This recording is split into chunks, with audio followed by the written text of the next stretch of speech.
get your sketchbooks ready, pencils sharpened, because I've got a nice, fun drawing session for you. And today I'm going to do a little bit of a talk about how to make more interesting art. And I've talked about this in the past, but I've always kind of taken it from the angle of idea generation and coming up with interesting ideas, because it's the most important part. But there are things you can do with your drawing that can just make it visually look interesting, and that is just as important as the idea. And if you use your mark making techniques correctly, those marks can actually be more descriptive of the message you're trying to say with your art. So it is important, and those two concepts are married together in some way. But we're going to be talking more about the technical aspects today. And this image that I'm drawing right now is going all in with one of the ideas that I had recently explored in my sketchbook. And that's the first thing I want to talk about. When exploring new ways of making marks, you should probably do a few test runs before you start trying to do something more ambitious, like this full page image that I'm currently working on. My personal method for developing these new mark making techniques is pretty simple. I'll jump into my sketchbook at times and draw a bunch of faces or hands or figures standing in different positions just to get some practice. And when I'm done, there's often a lot of empty space surrounding all of that. And I take it upon myself to try and decorate that space in the best way that I can, using interesting marks that I don't often use in my work.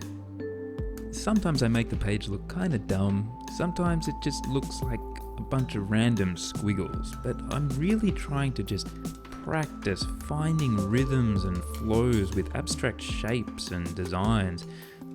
And occasionally you'll make a few marks and think, hey, that's kind of interesting. There's something about these shapes, the way they're arranged.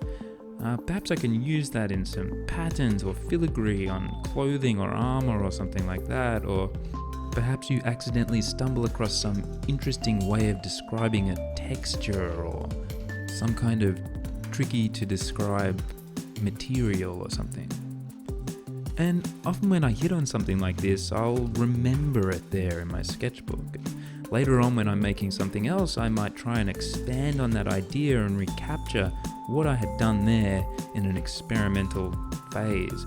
You want to get a proof of concept down so that you're sure that when you go in for some sort of big idea that you want to do justice, you know that it's going to work in some way, or you at least have practiced a few times. Basically, the less you have to come up with at the time, the better.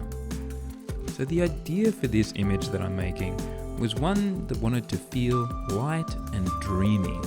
It needed to feel kind of surreal and a little bit whimsical. So I didn't want to do too much of a realistic interpretation of the subject matter. And that subject matter is a beautiful woman sitting on the inside curve of the crescent moon. But the moon and the stars around are kind of looking as though they're made out of cardboard and hanging from strings. And I wanted the backdrop to look not realistic, nice swirly clouds. And the idea being that people often strive to reach high goals, but once you achieve them and you're sitting on the moon, it all looks like it's made of cardboard.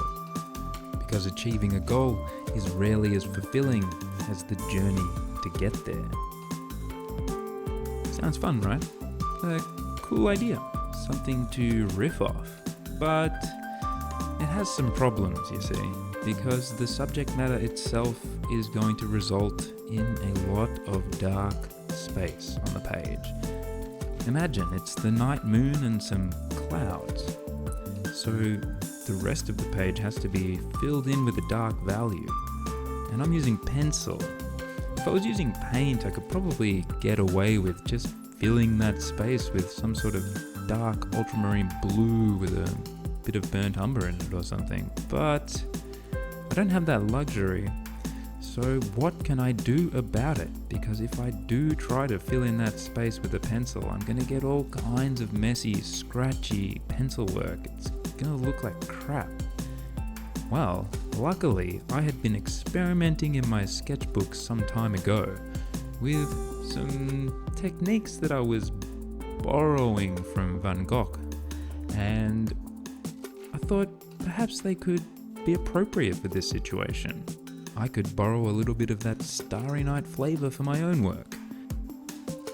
So the goal here is to make the dark space in this drawing feel like it adds to the piece as a whole. I don't want to just fill it with a value.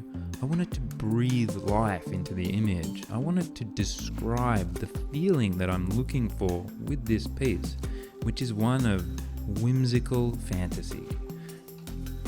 And I try to strive for this with all of my work. I want every piece of the work to have an artful touch to it. You're crafting an image, a viewing experience. You're not just working to try and describe how something looks in reality. You're not just trying to draw things correctly. You're not just focusing on getting the anatomy right and all this other crap. It doesn't matter anywhere near as much as curating a pleasant viewing experience for someone who is looking at your work. It needs to have an impact on them. It needs to look like it's been taken care of. Every mark you make is telling a story. It's coming from your hand. It should be placed with care and intent. And that's what I'm trying to do here, and that's what I'm trying to convince you to try doing in your own work. Because when you really do start to focus on every part, the image as a whole, everything pulling its weight, that's when the pieces of this big art puzzle really start to click into place. Because you realize what you are doing. You're not doing a bunch of studies constantly, one after the other. You're making art now. You're speaking through your work. You're trying to put your voice in there. You're trying to put interest in there. You're paying attention to every little mark because every little mark is important. So as you're looking at this image coming together, I want you to think, how do these lines in the background that are swirling around the subject matter, creating a flow through the image, how are they adding to the feeling of the image? How are they adding to the interest in the image? If that was just a block value of, 9 on the value scale, would it be more interesting? I would argue that it would be quite boring. I would argue that a lot of the personality of the image would be taken away. But seeing these lines flowing through the composition, complementing the swirls of the clouds, you begin to get a sense of the blowing breeze and whimsical, light-hearted nature of the piece. It's a little bit playful. It engages your senses. It makes it just that little bit more interesting than it would have otherwise been. But the takeaway from this is not swirly lines are the way to make things look more interesting. They may be the way to make an image look more interesting, but the key is that your pencil marks, your mark making, be it brush, paint, whatever, the marks you make should describe the feeling of the image. They should be expressive. If you're looking for a dynamic, aggressive image, you want to make a lot of sharp angles and long straight lines to force you through the composition. If your image is more lighthearted and fun, you might use a more bouncy, energetic kind of mark making to create a vibrant, uplifting feeling to the image. Basically, your marks are telling a story, and the way in which you make those marks is being recorded on the page. So if you have an opportunity to decorate your page in a way that is more descriptive of the narrative you have chosen to draw, why not take that opportunity? Besides, it's heaps of fun to think about how you might approach these things. I mean, that's the big puzzle of art. Make it look more interesting. How do you do that? Well, there's a million ways, and I've only given you one. So get that sketchbook out, grab your pencil, and get drawing. I'd like to thank you all for watching.